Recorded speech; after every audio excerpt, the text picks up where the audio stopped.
नमस्कार दोस्तों, स्वागत है आपको हमारे चैनल माई स्टोरीज टीवी में। आज की कहानी है पिता के दोस्त पर आया बेटी का दिल।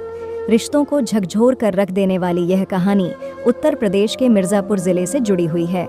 मिर्जापुर जिला मुख्यालय से तकरीबन 65 किलोमीटर की दूरी पर स्थित है जमालपुर थाना। इसी थाने से 4 किलोमीटर की दूरी पर है जयपट्टी कलां गांव। इस गांव में वैसे तो सभी जाति के लोग रहते हैं, लेकिन यहाँ पटेल, बियार और दलित बिरादरी के लोग ज्यादा हैं। जमालपुर थाना क्षेत्र के जयपट्टी कलां गांव में संतोष कुमार भारतीय का परिवार रहता है। परिवार में पत्नी सोनी देवी, 2 बेटियां और 1 बेटा वीरेंद्र कुमार हैं। मेहनत मजदूरी व थोड़ी बहुत बंटाई पर खेती लेकर संतोष अपने परिवार का भरण पोषण कर लेता था। अचानक एक दिन ऐसा आया कि संतोष कुमार भारतीय अचानक से गायब हो गया। काफ़ी खोजबीन के बाद भी जब कोई पता नहीं चला तो संतोष के बेटे वीरेंद्र कुमार ने जमालपुर थाने में पिता की गुमशुदगी दर्ज करवाई। यह बात मंगलवार 4 अक्टूबर 2022 की है। गुमशुदगी दर्ज होते ही पुलिस ने संतोष कुमार की खोजबीन शुरू कर दी। एसएचओ मनोज कुमार संतोष के घर जाकर परिवार के लोगों से पूछताछ की। घर वालों ने उन्हें बताया कि वह सुबह दिशा मैदान के लिए निकले थे। दोपहर तक उनका पता न चलने पर परिवार के लोगों का रो रो कर बुरा हाल हो गया था, तो दूसरी ओर गांव वाले भी संतोष के अचानक गायब होने को लेकर हैरान हो गए थे। गांव में तरह तरह की चर्चाएं शुरू हो गई थीं। जितने मुंह उतनी बातें होने लगी थीं। सभी लोग सुबह से ही खोजबीन कर थक हार चुके थे कि अचानक संतोष के बेटे वीरेंद्र कुमार का ध्यान अपने पिता के दोस्त रविंद्र गौड की तरफ गया, तो वह बिना कोई समय गंवाए रविंद्र गौडे के घर की ओर बढ़ चला। तभी रास्ते में उसका रविंद्र से सामना हो गया। रविंद्र को देख वीरेंद्र तपाक से पूछ बैठा, चाचा, मेरे पिताजी को आपने देखा है क्या?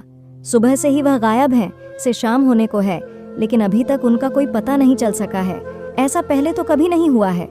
वीरेंद्र अभी अपनी बात पूरी कर भी नहीं पाया था कि रविंद्र घबराई हुई में बोला, नहीं, मैंने तो नहीं देखा उन्हें, हो सकता हो कहीं गए हों। रविंद्र इतना कहने के साथ नजरें छिपाने लगा था। रविंद्र के मुंह से इतना सुनने के बाद वीरेंद्र अपने घर की ओर लौटने तो लगा था, लेकिन न जाने क्यों उसके मन में विचार आया कि आखिरकार रविंद्र, जो उसके पिता का लंगोटिया दोस्त है, वह घबराया हुआ क्यों है।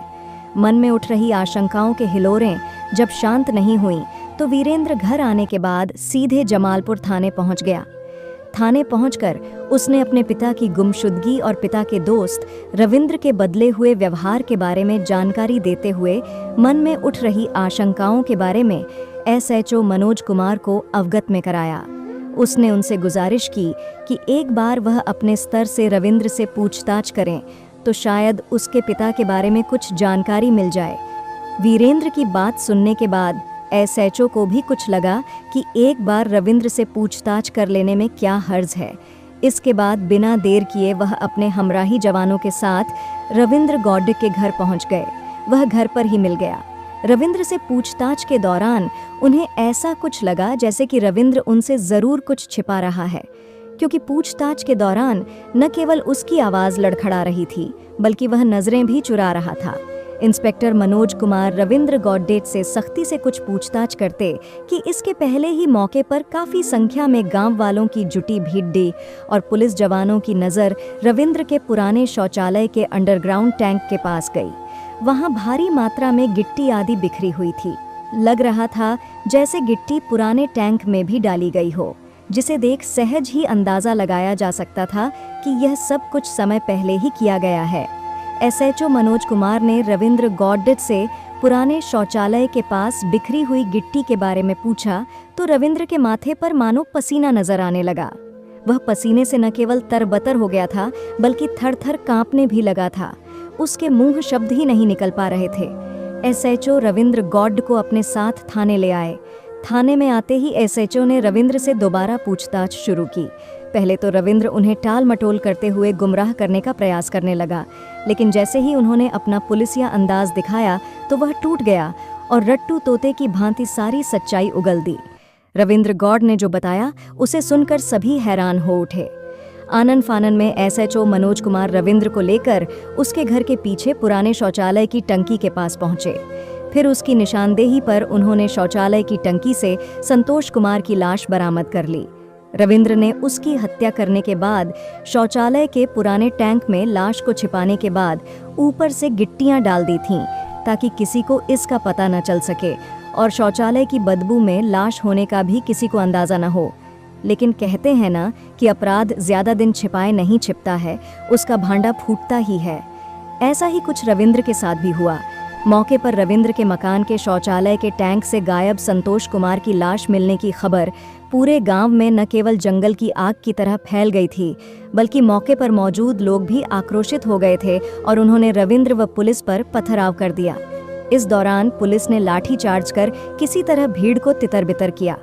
पथराव में रविंद्र के अलावा एसआई रामज्ञान यादव, कांस्टेबल विपिन, सत्येंद्र, विजय, नीरज आदि भी घायल हो गए।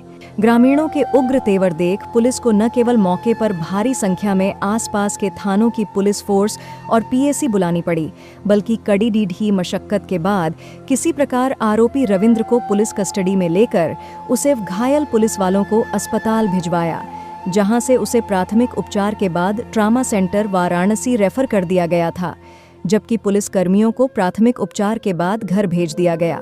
सूचना मिलने पर सीओ चुनार रामानंद राय, एएसपी ऑपरेशन महेश अत्री भी मौका मुआयना करने के साथ साथ मौके पर डटे रहे। कुछ घंटों बाद एसपी मिर्जापुर संतोष कुमार मिश्रा ने भी घटनास्थल का निरीक्षण करते हुए हालात के बारे में पूरी जानकारी हासिल की। इसके बाद पुलिस ने वीरेंद्र कुमार की तरफ से रविंद्र के खिलाफ आईपीसी की धारा 302, 201, 120B और 3(2)V एसएससी एसटी एक्ट के तहत रिपोर्ट दर्ज करा दी। रविंद्र गौड़ से पूछताछ करने के बाद पुलिस ने उसके बेटे गौतम गौड़ डीएच 19 और मृतक की बेटी सुमन 20 को भी गिरफ्तार कर लिया। एसपी संतोष कुमार मिश्रा ने 6 अक्टूबर 2022 को पुलिस लाइन सभागार में मीडिया से बातचीत के दौरान मामले का खुलासा करते हुए बताया कि संतोष कुमार भारती की हत्या में उसकी सगी बेटी सुमन, उसके प्रेमी रविंद्र प्रसाद गौड़ डीएच और रविंद्र के बेटे गौतम गौड़ का हाथ है। यानी 40 वर्षीय रविंद्र प्रसाद गौड़ मृतक की बेटी सुमन से प्यार करता था। प्रेस वार्ता में तीनों आरोपियों ने संतोष कुमार की हत्या करने की बात स्वीकार करते हुए उसकी हत्या से जुड़ी जो कहानी बताई वह हर किसी को सोचने पर मजबूर कर रही थी। रिश्तों की बुनियाद को झकझोर कर रख देने वाली वह खौफनाक कहानी कुछ इस प्रकार है। उत्तर प्रदेश के मिर्जापुर जिले के जय पट्टी कलां गांव निवासी संतोष कुमार भारती का अपना एक भरा पूरा परिवार था।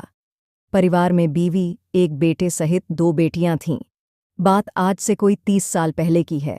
जय पट्टी कलां गांव में रविंद्र प्रसाद गौड़ अलीनगर, जनपद चंदौली से आकर बस गया था। उसने यहाँ गांव में एक आटा चक्की लगा ली। इसके साथ ही उसने झाड़ फूंक का भी काम शुरू कर दिया। गांव में कारोबार और आमदनी बढ़ने के साथ रविंद्र गौड़ ने पैसे का लेन देन भी शुरू कर दिया था। उस वक्त जरूरत पड़ने पर वह लोगों की मदद कर दिया करता था। बदले में वह सूद वसूला करता था। इससे उसकी पहचान गांव में और भी मजबूत हो गई थी। आटा चक्की पर आते जाते समय रविंद्र की मुलाकात संतोष कुमार से हो गई थी। इसके बाद उन दोनों की दोस्ती भी गहरी हो गई थी। आज की कहानी यहीं समाप्त करते हैं, फिर मिलते हैं अगले पार्ट में। कहानी पसंद आया है तो कमेंट करना ना भूलें और वीडियो को लाइक करके चैनल को सब्सक्राइब ज़रूर करें। धन्यवाद।